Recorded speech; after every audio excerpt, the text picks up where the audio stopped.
We all want to have a great sounding synth, and if it's free, it's all the more better. In this video, I'll be walking you through tytel, an amazing free synth that you need to check out today. What's up guys, how's it hanging? I hope you're doing fine. Welcome back to this den we call our studio, and today we're going to be looking at makers of Helm, Matt Tytel's amazing free spectral wrapping wavetable synth tytel. Now that's a mouthful. I'll walk you through the interface in a moment there and talk about various parameters, features, and the presets that it packs and how you can design your own sounds. But might I remind you before we dive in to subscribe to the channel, smash that like button. It really supports me bring out more such content for you guys on this channel, and it goes a long way. So I am doing my bit, you do yours. Alright, so starting from the interface itself, it's pretty simple and very intuitive. So the plugin itself is divided into 4 major tabs: voice, FX, matrix, and advanced. So in the voice section, you have the oscillators, filters, envelope generate, LFOs, and various other parameters. So starting off from the oscillator, the sound source, you have 3 major oscillators. So you have the basic wave shapes, and then you have multiple wavetables inside of tytel. So you obviously have the level controls, the volume controls, the pan controls, transpose,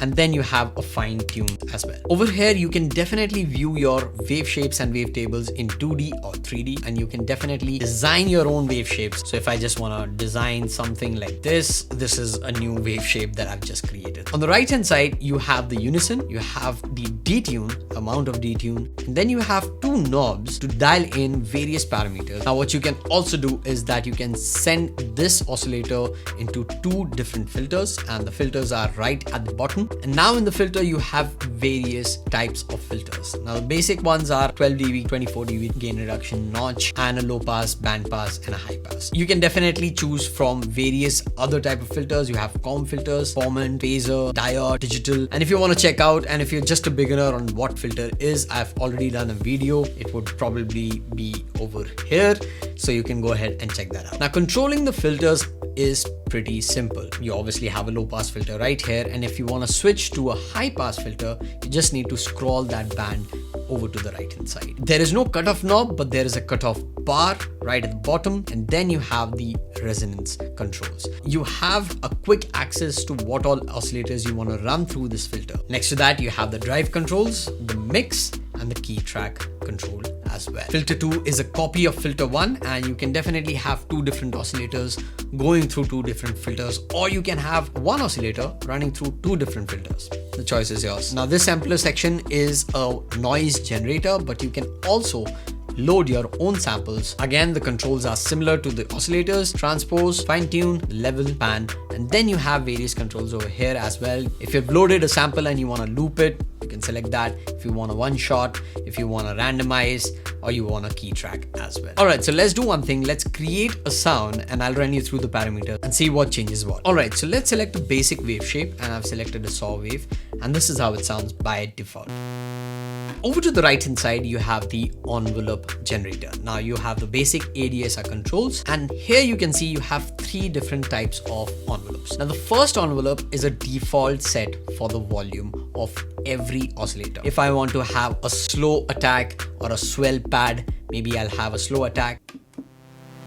And if I want to have sort of like a bell sound, sound like this. And then if you want to have a pluck or maybe a stab sound, then you probably can shape the decay right up to there, maybe a very small decay, and that's how you can shape up the volume. What's interesting in tytel is that you can select these nodes over here and slide it across the board. You don't have to go to the knobs to kind of dial it in, and that becomes pretty easy when you're in the mood of shaping the graph by yourself instead of just juggling between the knobs. So now you can hear that this is a unison sound. What I'll do is that I'll bring up the unison voices to, let's say, 6, and detune ever so slightly, about 6%.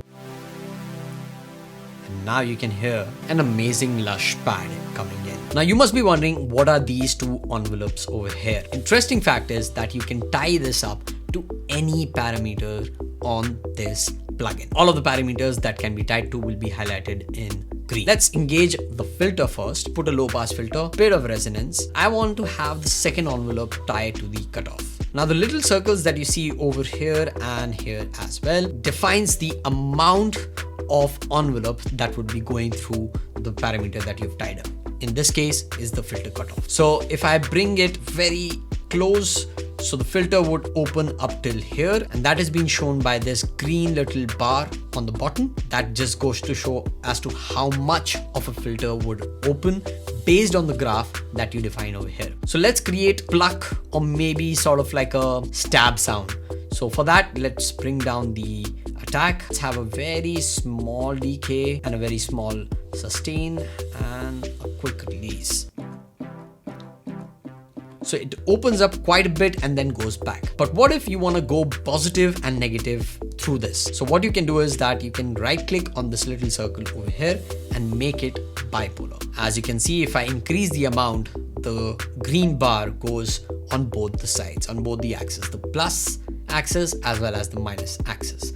And this comes in handy when you are creating an LFO onto the filter and you want to oscillate between a range of frequency. So before I dive into the LFO, let me just quickly run you through the randomized section and the voices. Randomized modulation helps you achieve a bit of humanized character, if I may put it that way. So if I put the randomized to filter, let's say, so as you can see, if I'm holding the key, you can see the green bar right down.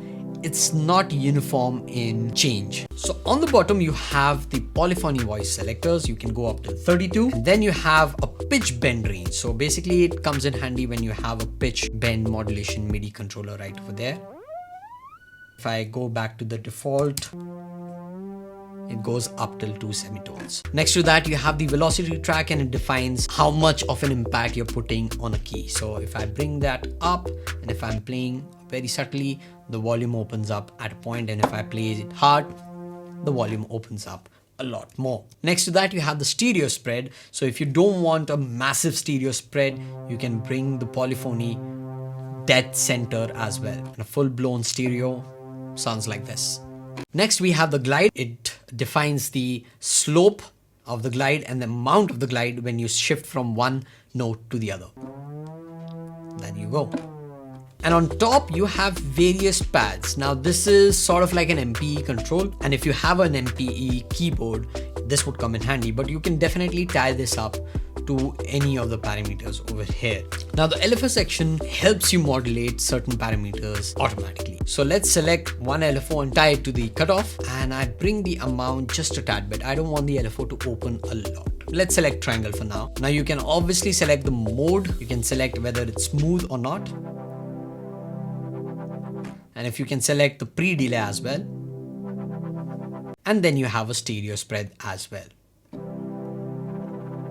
Now Vital comes inbuilt with multiple effects. You have chorus, compressor, delay, distortion, EQ, filter, flanger, phaser, and a reverb. Alright, so now what is the matrix section? Now if I am going and putting a bunch of modulation over here, I might lose track of the order in which I've done that. So let's say I'm just randomly tying it up just for the purpose of demonstration. I have a bunch of modulation, and if I want to have a look at them and change different parameters at one place, I can head over to the matrix window. There you have it. You have all of the controls laid down perfectly neat and clean. So you have the source and the destination and the amount as. So instead of going back and then changing the circle from here or here, you can do that from the matrix section. Alright, so moving on to the advanced tab, you have various other controls that you normally don't use while creating a sound. You have an analysis window, so you can select whether all of the frequencies are in the range that you desire. Maybe you have some frequency ranges which are poking out a bit, so you can go back to the, let's say, FX section, introduce an EQ. Let's go back to advanced tab. So there you can see those overtones have now reduced based on the EQ that I'm doing. Obviously you have the oversampling, and I would suggest keep it at recommended. You also have the display as semitones or hertz, and then you have a voice and a global parameters for the transpose, the tuning, and the voice override and note priority. On the top you have the high-res wavetable as well, the note track controls, the unison, detune range, and the stereo spread for the unison as well. So now coming to the macro controls. So let's say I want to control the level, unison, and the band here. So you can see that the controls are changing with this green bar. Oh, and I forgot to mention that it does come with a bunch of presets from various amazing music producers out there. And if you're just starting out and if you want to learn how that sound is made, you can just load in one preset and see all of the parameters and learn your sound designing through this. Alright guys, so that's about it for this video. I hope you found this interesting. Let me know if you have any questions in the comments down below. I'll be happy to address to you. And if you want to support this channel, you can buy me a cup of coffee. The link is in the description box below. But before you go, make sure to leave a like and subscribe to the channel. It really supports me and bring out more such content for you guys on this channel. And like I said, I upload weekly content on this channel on music production, various tips and tricks, gear reviews. So if you want to check them out, a bunch of them are right over here. But thanks for watching, and I'll see you in the next one. Till then, cheers.